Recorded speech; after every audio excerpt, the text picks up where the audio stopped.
जागतिक महिला दिनानिमित्त सामाजिक कल्याण एवं मानव संरक्षण संघाच्या वतीने विशेष कार्यक्रमाचे आयोजन करण्यात आलं होतं। समाजाच्या विविध क्षेत्रांमध्ये उल्लेखनीय काम करणाऱ्या 8 महिलांचा यावेळी सन्मान चिन्ह, शाल आणि पुष्पगुच्छ देऊन गौरव करण्यात आला।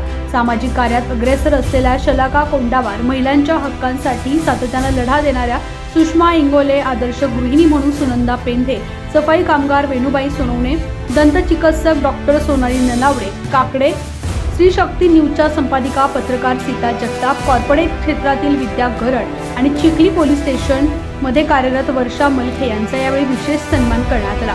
या कार्यक्रमात संस्थेचे महाराष्ट्र राज्य अध्यक्ष किशोर थोरात यांनी स्त्री ही समाजाची खरी शक्ती असल्याचे सांगत महिलांच्या योगदानाचा गौरव केला। तर पुणे जिल्हा अध्यक्ष अमित कोकणे यांनी महिलांनी समाज परिवर्तनात पुढाकार घ्यावा असे आवाहन केले।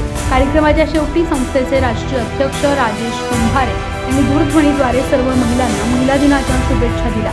मोठ्या उत्साहात हा सन्मान सोहळा पार पडला।